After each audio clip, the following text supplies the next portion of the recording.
Hello everyone and welcome back to my channel. I am Bert the Stormtrooper. I am doing a comprehensive review series of Optimus Prime figures called That's Just Prime. I also review other Transformers, lots of G1 stuff, as well as Teenage Mutant Ninja Turtles, Ghostbusters, GoBots, and pretty much any other toy that may jump out at me. I also do the occasional arcade and pinball machine video, unboxings, vlogs, challenges, and miscellaneous videos where my daughter usually makes fun of me. Those are a lot of fun. If you're new to the channel, thanks for checking me out. Please be sure to click subscribe and hit that bell icon so you're notified when I upload a new video. I upload 2 videos a week, sometimes more. And don't forget to give me a thumbs up and share if you like what you see.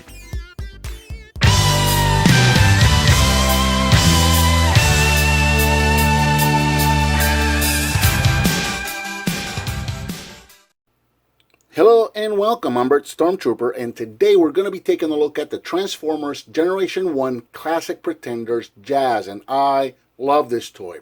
Originally released in 1989, he retailed for approximately $10 to $12, so about the same as all the other Classic Pretenders were retailing for. And he's going to be rounding out our Classic Pretenders set.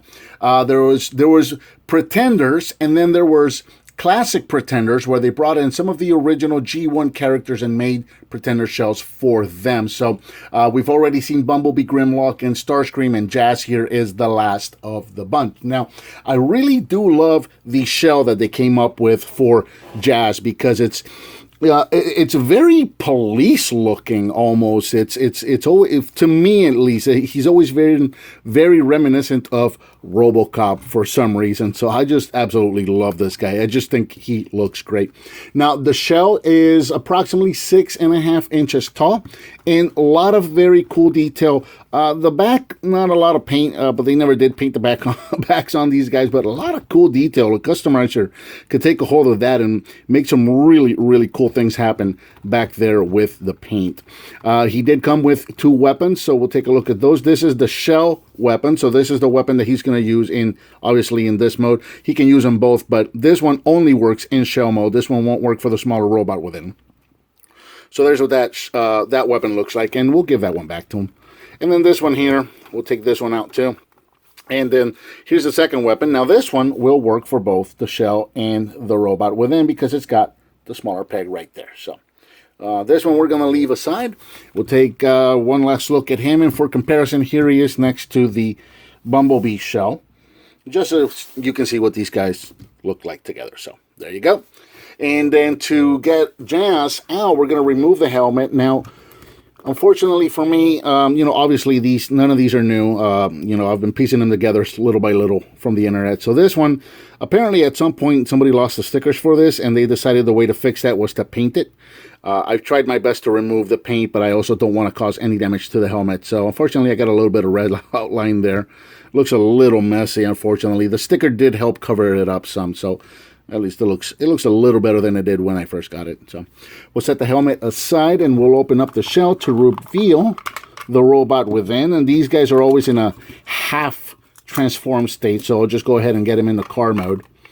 And then we'll put the shell back together and set it aside. Oh, real quick, I guess I should show articulation for the shell. It was never great.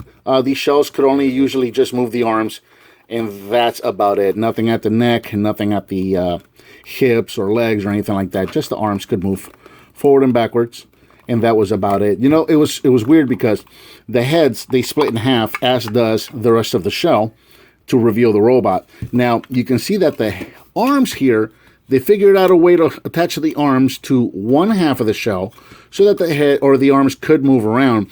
And I've always wondered why they were not able to do the same thing with the head. I think it would have been really cool if they would have done the same thing so that you could at least turn the head. So, I don't know. I missed opportunity, I suppose. So, we'll set the shell off to the side, and here is Jazz in his vehicle mode. And very reminiscent of his G1 car. Now here in vehicle mode, Jazz is approximately 3.5 inches long and about 1 inch tall. He rolls okay, and he's got really nice detail. Now this guy does have Repro Label / Toy Hack stickers on him to, kind of bring him back to life. So there he is. That's what he looks like. And again, for comparison, here he is next to Bumblebee in vehicle mode. So now you can take the weapon, and there is a hole right here on the top, so you can take the weapon and plug it in up there to create a sort of attack mode if you wish. Never really been my thing, but you can do that if you wish. So take off the weapon and we'll get into transformation. And again, transformation for these guys, very, very simple. You already saw half of it. So we're going to take the back half of the car and pull it down. Next, we're going to take the arms here. We're going to come down to the bottom. We're going to take the arms and just kind of pry these off to the side and pull them outwards. And then finally, we're going to take the front hood of the car, flip it down, and there is Jazz in robot mode. Now, I usually say he looks great at this point, and he sort of kind of does. But you're actually being played a trick with angles here because of the size of him being so small and the camera sitting up higher. He actually looks better on camera than he does in person, which is typically the opposite of what we say. What I mean by that is there is a giant flaw with Jazz here. And I'm going to point that out right here. I'm going to put his arm away so that you can see what I'm talking about. There's that hinge, and this is the hinge that's going to bring the hood up and down. So you'll notice when the hood comes down, it stays up way too high. It doesn't really come down in front of the chest or anything like that. So what you're getting is the entire hood of the car, and that's about as straightforward as we're going to see it right there. You'll notice that the hood of a car is laying directly in front of his face. So if you were to look at the figure straight on, and let me look through the camera so that I can get a straight on shot of him, you're actually going to see it looks like that. That is a straight on shot. That is not me pointing him up. That is what he looks like straight head on. So you can actually not see his face. His hood is covering his face. If he were to try to look forward, that's what he would be looking at, would be the inside of his hood. So it's a major design flaw. However, when you place him on the table like that with the camera sitting up a little higher, it actually looks fine. So it's a bit of an angle looking thing here. When he's on the table, he looks okay. But yeah, he's got a pretty giant flaw there in that he can't look straight ahead.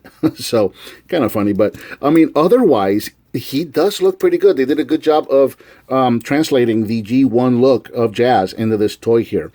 Just that one hood, that really is an eyesore and unfortunate. So there's that. Now, articulation, here in robot mode, Jazz is approximately 4 inches tall. And for articulation, not a whole lot happening here. You've got two hinges on the arm here, on the shoulder, so you can rotate the arms forwards and backwards. As you can see, the hood is going to get in the way of that.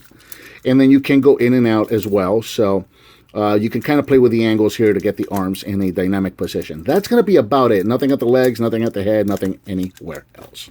Now, the weapon, one more time, you got the smaller peg there, so you can give it to him in any one of his arms. It's fine. Either way is going to work just fine. So there's Jazz with his weapon. And for comparison, here he is with Bumblebee. One more time. So alrighty, that's about it. So that's all the classic Pretenders finally. I might move on to the other, some of the other Pretenders that I have.